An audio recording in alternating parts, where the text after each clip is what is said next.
whole lot of information has been dropping about the reboot as of late. We have new trailers, the Boss Factory demo, and even some interviews with the voice actors of the game. All of that is looking pretty good, and I'm excited for the future. I do, however, have one main concern about this game, and it's something we've learned about pretty recently. My main concern is the fact that the game only has 25 main missions in the story. And you might be saying to yourself, but RPG, Saints Row the Third had roughly 25 missions as well, when you take into consideration the extra fluff the game's campaign had, from the 14 compulsory activity missions, the 4 cutscene only missions, and the 4 strongholds, and the 2 different versions of 3-way. You may also be saying to yourself that Saints Row 4 had a similar small mission count when you only include the main mandatory quests. Without including the loyalty missions, there were merely 21 main missions in Saints Row 4. Although Saints Row 4 didn't feel short because of how the missions were structured. Each mission was divided into several tiny quests. Each quest may have multiple objectives. Each objective may have multiple requirements. Objectives may have missions or activities. So my question is, will the reboot have a similar mission structure considering that the game only has a mere 25 missions? We also have to take into account that they have stated that there will be 10 criminal ventures,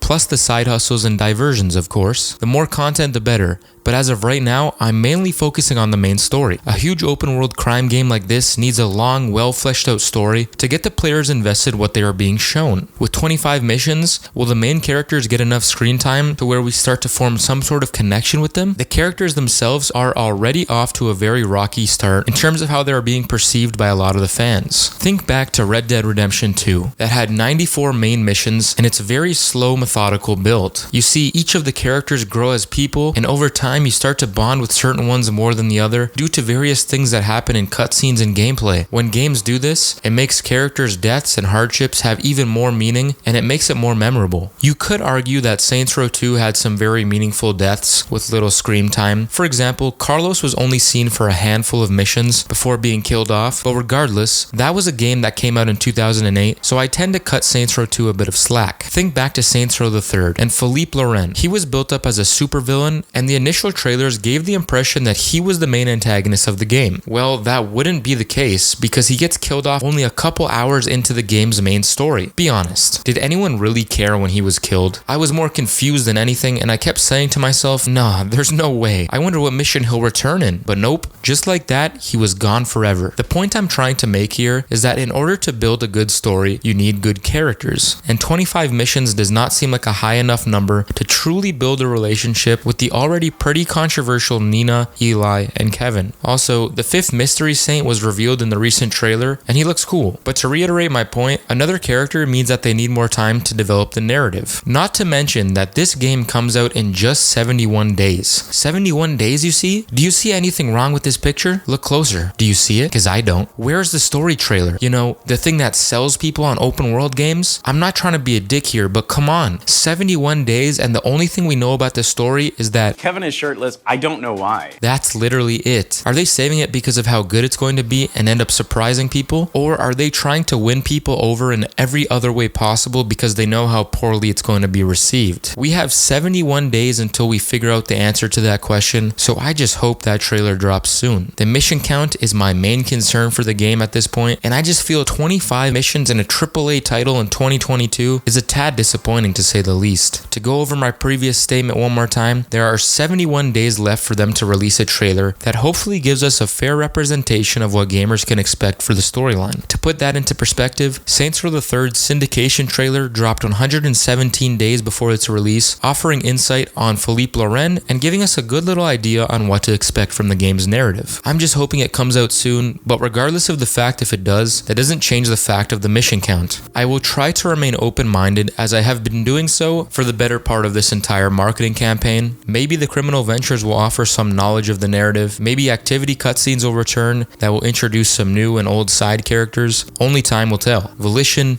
Deep Silver, you got 71 days. Let's see what you got.